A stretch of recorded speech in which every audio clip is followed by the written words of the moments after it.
வணக்கம். இந்த சிச்சுவேஷன்ல மார்க்கெட்ட டிரைவ் பண்றது யாரு அப்படின்னு கேட்டீங்கன்னா, நெறைய பேர் சொல்ற விஷயம் என்னன்னா, டிமாண்ட் அண்ட் சப்ளை, இன்ஸ்டிடியூஷன்ஸோட buy and sell, government announcement, global market இதெல்லாமே நம்ம ரீசனா சொல்லலாம். பட் ரொம்ப முக்கியமானது என்னன்னா, உண்மையிலேயே மார்க்கெட்ட டிரைவ் பண்றது வால்யூம். இந்த வால்யூம்ன்றது இந்த டிமாண்ட் அண்ட் சப்ளை ஐடென்டிஃபை பண்ண உதவும்.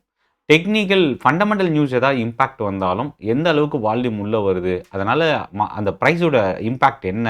இதெல்லாமே நம்ம ஈஸியா அண்டர்ஸ்டாண்ட் பண்ணிக்க முடியும். ஸோ டிமாண்ட் அதிகமா இருக்கா? சப்ளை அதிகமா இருக்கான்றத தெரிஞ்சுக்கிறதுக்கும் இந்த வால்யூம நம்ம யூஸ் பண்ண முடியும். இப்போ இந்த வீடியோல நான் உங்களோட ஷேர் பண்றது வால்யூம் ரகசியம்.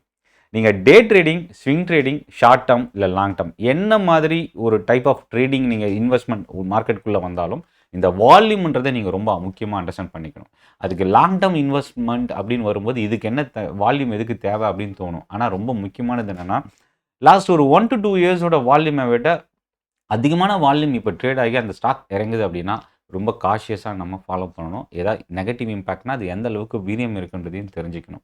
ஸோ இதெல்லாமே வந்து பார்த்தீங்கன்னா, எல்லா டைப் ஆஃப் இன்வெஸ்டர்ஸ், ட்ரேடர்ஸ்க்கும் வால்யூம் ரொம்ப இம்பார்ட்டன்ட். முக்கியமா இன்ட்ராடே ட்ரேடர்ஸ்க்கும் வால்யூம் ரொம்ப முக்கியம்.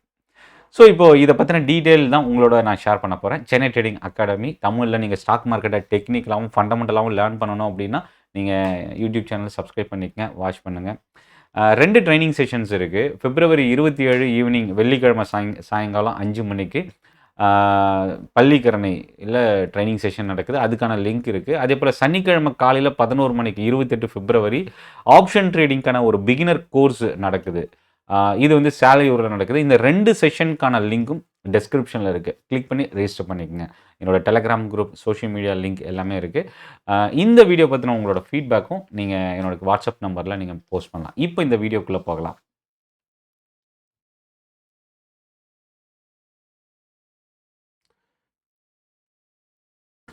ஸோ வால்யூம் அனாலிசிஸ் என்னன்னா, இப்ப நெறைய பேருக்கு இருக்கிற கொஷின்ஸ் என்ன அப்டின்னா, வால்யூம வச்சு எப்படி நம்ம ட்ரெண்ட் ஐடென்டிஃபை பண்றது? எப்படி ஸ்டாப் லாஸ் பிளேஸ் பண்றது? எப்படி டார்கெட் பிளேஸ் பண்றதுன்றதையும் நம்ம தெரிஞ்சுக்க போறோம். ஃபர்ஸ்ட்டு இந்த வீடியோல வால்யூம்னா என்ன? பிரேக் அவுட்ல எப்படி கன்ஃபர்மேஷன் எடுக்கிறது? ட்ரெண்டோட ஸ்ட்ரென்த் என்ன? ரிவர்சல் ஆக வாய்ப்பு இருக்கா?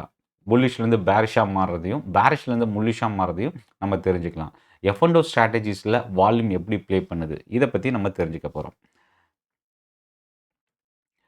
ஸோ ஃபர்ஸ்ட்டு விஷயம் என்னன்னா, வால்யூம்னா என்ன?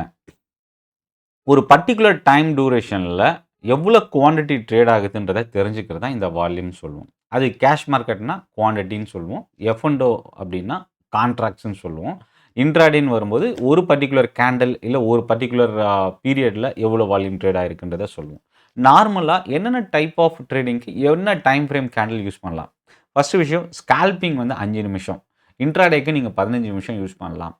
அதே மாதிரி ஸ்விங் ட்ரேடிங்க்கு ஹவர்லி சார்ட்டும், ஷார்ட் டெர்ம்க்கு டே சார்ட்டும் நீங்க யூஸ் பண்ணலாம். லாங் டெர்ம் பொறுத்தவரைக்கும் டே அண்ட் வீக்லி சார்ட்ட நீங்க யூஸ் பண்ணலாம்.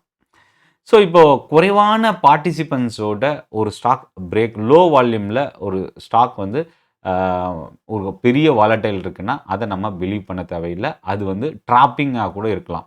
அதேபோல ஹை வால்யூமோட ஒரு மூவ்மெண்ட் நடக்குது அப்படின்னா, அது வந்து ரொம்ப ஸ்ட்ராங்கான இன்ஸ்டிடியூஷனல் உள்ள வந்திருக்கிறாங்கன்றத நம்ம தெரிஞ்சுக்க முடியும். ஸோ இப்போ வால்யூம் ஏன் இம்பார்ட்டன்ட்?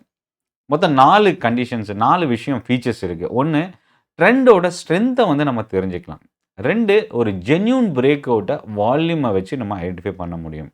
இன் கேஸ் ரிவர்சல் ஆக போகுது. Bullish to bearish, bearish to bullish trend மாறப் போகுதுன்னா, வால்யூம் வச்சு நம்ம தெரிஞ்சுக்கலாம். இதுல ரொம்ப முக்கியமான அட்வான்டேஜ் என்னன்னா, ஃபால்ஸ் மூவ ஐடென்டிஃபை பண்றதுக்கும் இந்த வால்யூம் நமக்கு ஹெல்ப் பண்ணும். ஸோ ஒரு பிரேக் அவுட்டுக்கு முன்னாடி பிரேக் அவுட்லயும் வால்யூம வச்சு எப்படி ஐடென்டிஃபை பண்ணலாம்? ரொம்ப முக்கியமானது என்னன்னா, ஒரு ஸ்டாக் ரூ. 200 இருக்குன்னு வச்சுக்கலாம். ஆவரேஜா 1,00,000 ஷேர் ட்ரேட் ஆகும் அந்த அந்த ஸ்டாக்குக்கு அப்படின்னா, திடீர்னு 2,00,000 இல்ல 3,00,000 ஷேர்ஸ் ட்ரேட் ஆகுது. ரூ. 200க்கு மேல இன்கிரீஸ் ஆயிருக்குன்னா, இன்ஸ்டிடியூஷன்ஸ் வந்து உள்ள என்டர் ஆயிருக்கிறதும், அந்த ஸ்டாக்ல பையிங் வந்திருக்கிறதும் தெரிஞ்சுக்கலாம். வால்யூம் நடக்கிறத வச்சு அது பையிங்கா இல்ல செல்லிங்கான்னு எப்படி தெரிஞ்சுக்கிறது? ஒரு அதிகமான ஆவரேஜ் வால்யூம தாண்டி மோர் தென் 2 டைம்ஸ் இல்ல 3 டைம்ஸ் வால்யூம் நடந்து, அந்த ஸ்டாக் வந்து ஆவரேஜ் மூவ்மெண்ட்ட தாண்டி இன்கிரீஸ் ஆச்சுன்னா, அது பையிங் வந்திருக்குன்னு எடுத்துக்கலாம்.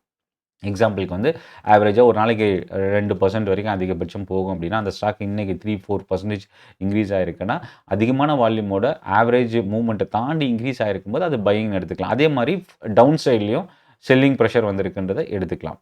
ஸோ அப்போ வந்து என்னென்னா ப்ராபபிலிட்டி கண்டினியூ ஆகும். அந்த ட்ரெண்ட் வந்து அதிகமான வால்யூம் வரும்போது ட்ரெண்டு கண்டினியூ ஆகும். இன்கேஸ் இந்த ஃபால்ஸ் பிரேக் அவுட்டில் என்னென்னா ப்ரைஸ் வந்து இந்த ரெசிஸ்டன்ஸ் லெவலில் கடந்துடுச்சு, ரூ. 200 தாண்டிடுச்சு.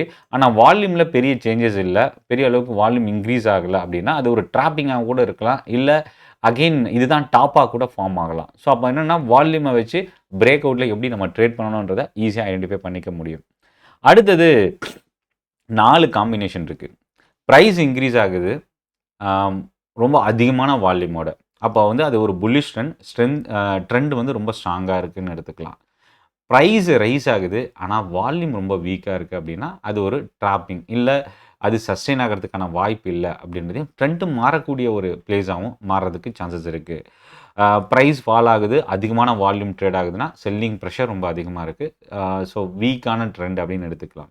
ப்ரைஸ் ஃபால் ஆகுது ஆனால் கன்சால்டேஷன் நடக்குது அப்படின்னா ஒரு பெரிய பிக் மூமெண்ட் வர்றதுக்கோ இல்லை செல்லிங் ப்ரெஷர் ரொம்ப அதிகமாகிறதுக்கோ சான்சஸ் இருக்குது. ஸோ வால்யூம் வந்து ஃபஸ்ட்டு 30 மினிட்ஸில் அதிகமான வால்யூம் இருக்கும்போது அந்த டேயில் வந்து பார்த்திங்கன்னா ஒரு ஒன் சைட் மார்க்கெட் மூவ் ஆகிறதுக்கு வாய்ப்பு இருக்குது. ஹை வால்யூம் ஒரு டைரக்ஷனல் மூவ்னு கூட எடுத்துக்கலாம். டைரக்ஷனல் மூவ் இல்லை ஒன் சைடு. அதே மாதிரி மார்க்கெட் ஓப்பன் ஆகும்போது முதல் அரை மணி நேரத்தில் வால்யூம் ரொம்ப குறைவாக இருக்குது அப்படின்னா அது ஒரு கன்சால்டேட் ஆகிறதுக்கான சான்சஸ் இருக்குது.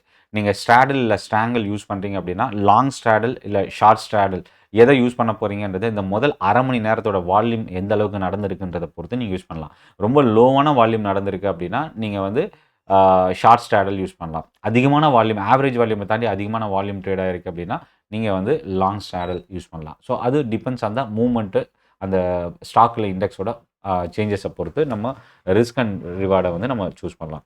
வால்யூம் வந்து ஆவரேஜ் வால்யூமை விட குறைஞ்சிருக்கு அப்படின்னா ஸோ டைரக்ஷனல் மிட் செஷனில் அந்த மாதிரி நடக்கிறதுக்கு வாய்ப்பு இருக்குது. ஸோ அப்போ என்னென்னா நீங்கள் நான் ஆப்ஷன் ரைட்டிங் பண்ணுவோம் அப்படின்னா மிட் செஷனில் வந்து வால்யூம் எப்போ ட்ராப் ஆகுதோ அந்த டைமில் நீங்கள் சூஸ் பண்ணலாம். பிரேக் அவுட் மினிமம் 3 டைம்ஸுக்கு மேலே ஆவரேஜ் வால்யூம் இன்க்ரீஸ் ஆகிருந்தால் அது வந்து ஒரு ஸ்ட்ராங்கான பிரேக் அவுட் அப்படின்றத எடுத்துக்கலாம். So end of day volume, so இதில் வந்து என்னென்னா end of the day volume வந்து ஹை க்ளோசிங் வால்யூம் ட்ரேட் நடக்கும்போது அடுத்த செஷனுக்கான ஃபோக்கஸ் இல்லை அதுக்கான ஒரு சிக்னல் வர்றதை நம்ம தெரிஞ்சுக்கலாம். மார்க்கெட் சப்போஸ் லாஸ்ட் ஒரு மணி நேரத்தில் அதிகமான வால்யூம் இன்க்ரீஸ் ஆகிருக்கு, ஸ்டாக் ப்ரைஸும் அப்சைட் மூவ் ஆகுதுன்னா அடுத்த நாளும் அந்த ஸ்டாக் பாசிட்டிவாக இருக்குன்றதை ஒரு ஜஸ்ட் ப்ரெடிக்ஷன் மூலயமா தெரிஞ்சுக்கலாம். ஸோ இப்போது ஃபியூச்சர் ஆப்ஷன்ஸ் F&Oவில் நம்ம எப்படி யூஸ் பண்ண போகிறோம்? ஹை ஃபியூச்சர் வால்யூம்னா ஒரு ஸ்ட்ராங் டைரக்ஷனல் வந்து எக்ஸ்பெக்ட் பண்ணலாம். ஸோ இன்ஸ்டிடியூஷனல்ஸ் வந்து அதிகமாக என்ட்ரு ஆகிறதுக்கான பாசிபிலிட்டி இருக்குது. அதே போல் கால் அண்ட் புட்டில் அதிகமான வால்யூம் ட்ரேட் ஆகுது அப்படின்னா அது வந்து ஒரு சப்போர்ட் ரெசிஸ்டன்ஸ் லெவலில் இருக்கக்கூடிய ஸ்ட்ரைக்காக இருக்கிறதுக்கு சான்சஸ் இருக்குது. ஓப்பன் இன்ட்ரெஸ்ட் அதிகமாகுது, வால்யூம் நல்லா இன்க்ரீஸ் ஆகுது, sudden open interest plus volume surge ஆகுது அப்படின்னா பிக் பிளேயர்ஸ் வந்து என்ட்ரு ஆகிருக்கிறாங்க, ரொம்ப ஒரு ஸ்ட்ராங்கான சிக்னல் இருக்குது அப்படின்றத தெரிஞ்சுக்கலாம். ஒரு எக்ஸாம்பிளுக்கு வந்து 22,000 புட்டு எடுத்துக்கிட்டோம் அப்படின்னா ரொம்ப அதிகமான வால்யூம் நடக்குது, ஓப்பன் இன்ட்ரெஸ்ட்டும் ஜம்ப் ஆகுது அப்படின்னா அந்த 22,000 அது ஸ்ட்ரகிள் ஆகிறதுக்கான சான்சஸ் இருக்குது. ஸோ இது வந்து வால்யூமை பேஸ் பண்ணி ஆப்ஷன் அண்ட் ஃபியூச்சர்ஸில் நம்ம யூஸ் பண்ணலாம். இப்போது இன்ஸ்டிடியூஷனல் என்ன பிஹேவ் பண்ணுறாங்க, டெக்னிக்கல் ப்ளஸ் வால்யூம் இது ரெண்டுத்தையும் பேஸ் பண்ணி பார்க்கலாம். VWAP அப்படின்றது என்னென்னா இது ஒரு இன்ட்ராடேக்கு யூஸ் பண்ணக்கூடிய strategy, volume weighted average price. So இந்த வால்யூம் வெயிட்டட் ஆவரேஜ் ப்ரைஸை வச்சு எப்படி நம்ம ட்ரேட் பண்ணலாம்? இது வந்து மோஸ்ட்லி இன்ஸ்டிடியூஷனல் லார்ஜ் இன்வெஸ்டர்ஸ் இல்லை ட்ரேடர்ஸ் யூஸ் பண்ணக்கூடியது. VWAPக்கு அபவ் ப்ரைஸ் இன்க்ரீஸ் ஆகும்போது வால்யூம் வந்து டிக்ரீஸ் ஆகுது அப்படின்னா அந்த புல் பேக்கில் குறையுது அப்படின்னா அகெயின் இன்க்ரீஸ் ஆகிறதுக்கான பாசிபிலிட்டி அதிகமாகும். அதாவது இன்க்ரீஸ் ஆகும்போது நடக்கிற வால்யூமை விட ஃபால் ஆகும்போது வால்யூம் குறையுதுன்னா அது ஒரு ஸ்மால் புல் பேக் தான், மறுபடியும் அந்த ட்ரெண்ட் கண்டினியூ ஆக சான்சஸ் இருக்குது அப்படின்றத எடுத்துக்கலாம். பை ஆன் டிப் அப்படின்றது இந்த ஸ்ட்ராட்டஜி நம்ம அப்ளை பண்ணலாம். அதே போல் VWAP ஸ்ட்ராட்டஜிக்கு கீழே இருந்து ப்ரைஸ் மேலே இன்க்ரீஸ் ஆகுது ஆனால் வால்யூம் வந்து ரொம்ப வீக்காக இருக்குது அப்படின்னா இது வந்து ஒரு ட்ராப்பிங், இல்லை மேபி அது அந்த அந்த ட்ரெண்ட் வந்து சஸ்டெயின் ஆகிறதுக்கான வாய்ப்பு ரொம்ப குறைவாக இருக்குது அப்படின்றத எடுத்துக்கலாம். அதாவது ப்ரோ ட்ரேடர் லெவலில் எப்படி வால்யூமை நம்ம ட்ரீட் பண்ணலாம் அப்படின்னா கிளைமேக்ஸ் வால்யூம் இல்லை ரிவர்சல் சிக்னல் அப்படின்னு சொல்லலாம். மார்க்கெட் டாப்லேயோ இல்லை பாட்டம்லேயோ எக்ஸ்ட்ரீம்லி ஹை வால்யூம் வருது அப்படின்னா அந்த இடத்துல ட்ரெண்ட் ரிவர்சல் ஆகிறதுக்கான சான்சஸ் இருக்குது. அக்குமுலேஷன் வால்யூம், பிக் பிளேயர்ஸ் வந்து உள்ளே என்ட்ரு ஆகுறாங்க, ஒரு மூவ்மெண்ட் இல்லை பட் அக்குமுலேட் வால்யூம் அதிகமாகிட்டு இருக்குன்னா அது ஒரு பெரிய பிக் மூவ் வர்றதுக்கான சான்சஸ் இருக்குது. டிஸ்ட்ரிபியூஷன் வால்யூம், ப்ரைஸ் வந்து ஹைலே ஸ்டே ஆயிட்டு இருக்கு. ஆனா வால்யூம் அதிகமாயிருக்கு அப்படின்னா, அங்க செல் ட்ரெண்ட் ஸ்டார்ட் ஆக போகுது. இல்ல ஒரு டேஞ்சர் ஜோன் அப்படின்றத எடுத்துக்கலாம். அடுத்தது பிரேக் அவே வால்யூம். ஸோ ஒரு அதிகமான வால்யூமோட ஒரு கேப் பிரேக் அவுட் ஆயிருக்கு அப்படின்னா, அ பிரைஸ் வந்து இன்னும் ஃபர்தரா இன்னும் மூவ்மெண்ட் அதிகமாகறதுக்கான சான்சஸ் இருக்கு. அ டிமாண்ட் குறையும்போது எப்படி தெரிஞ்சுக்கலாம்? No demand. வால்யூம் குறைஞ்சிட்டு பிரைஸ் இன்கிரீஸ் ஆகுது அப்படின்னா, டிமாண்ட் இல்லாம பிரைஸ் மூவ்மெண்ட் இருக்கு. No supply. ஸோ மொத்தம் இந்த 6 ஸ்ட்ராட்டஜிய வந்து நீங்க வால்யூம் பேஸ்ல நீங்க யூஸ் பண்ண முடியும். இப்போ கோல்டன் ரூல் என்ன? ஆ வித்தவுட் வால்யூம் விட நீங்க பிரேக் அவுட் நடக்குது. வித்தவுட் வால்யூம்னா, வால்யூம் இல்லாம எப்படி பிரேக் அவுட் ஆகும் அப்படின்ற கேள்வி இருக்கும். நார்மலா ஒரு ஸ்டாக் 1,00,000 ஷேர்ஸ் ஒரு நாளைக்கு ட்ரேட் ஆகுது. அன்னைக்கு பர்ட்டிகுலரா பிரேக் அவுட் நடக்கும்போது 1,50,000 ஷேர் தான் ட்ரேட் ஆகுதுன்னா, பெரிய அளவுக்கு இன்ட்ரெஸ்ட் இல்ல. ஆனா ஆவரேஜ் வால்யூமோட இன்கிரீஸ் ஆயிருக்கு. பட் பெரிய ஸ்ட்ராங்கான பிரேக் அவுட் இல்ல. ஸோ பிரேக் அவுட் அப்படின்னு நடக்கும்போது மினிமம் 2 டூ 3 டைம்ஸ்க்கு மேல வால்யூம் இருந்தா, அது ரொம்ப ஒரு ஸ்ட்ராங்கான பிரேக் அவுட் அப்படின்னு எடுத்துக்கலாம். ஸோ வால்யூம் தான் மூவ வந்து வேலிடேட் பண்ணும். No volume, no trade. இதுதான் ஒரு கோல்டன் மூவ் அப்படின்னு கோல்டன் ரூல்ஸ் அப்படின்னு சொல்லலாம். ஆ 2வது பிக் பிளேயர்ஸ் வந்து என்ன பண்ணுவாங்கன்னா, ஃபர்ஸ்ட்டு அக்குமுலேட் பண்ணுவாங்க. அப்புறம் வால்யூம் இன்கிரீஸ் ஆகும். அப்புறம் பிரைஸ் வந்து ஃபாலோ ஆக ஆரம்பிக்கும். அ ஹை வால்யூம் கீ லெவல்ஸ்ல அதிகமாகறதுக்கான சான்சஸ் இருக்கு. லோ வால்யூம பொறுத்தவரைக்கும் சப்போர்ட் ரெசிஸ்டன்ஸ்ல வருது அப்படின்னா, ட்ரெண்ட் ரிவர்சலுக்கான ஒரு இண்டிகேஷனா பார்க்கலாம். ஸோ இந்த கோல்டன் ரூல்ஸ நீங்க ஃபாலோ பண்ணி பாருங்க. இந்த வீடியோ பத்தின உங்களோட ஃபீட்பேக்க கமெண்ட்ல போஸ்ட் பண்ணுங்க. மேலும் வால்யூம பத்தி நீங்க தெரிஞ்சுக்கணும். வால்யூம பத்தின மெட்டீரியல், அதுக்கான புக்ஸ பத்தி நீங்க தெரிஞ்சுக்கணும் அப்படின்னா, என்னோட வாட்ஸ்அப் நம்பர் டிஸ்கிரிப்ஷன்ல இருக்கு. நீங்க எனக்கு மெசேஜ் பண்ணலாம். இந்த செஷன் ஜாயின் பண்ண எல்லாருக்கும் நன்றி. வணக்கம்.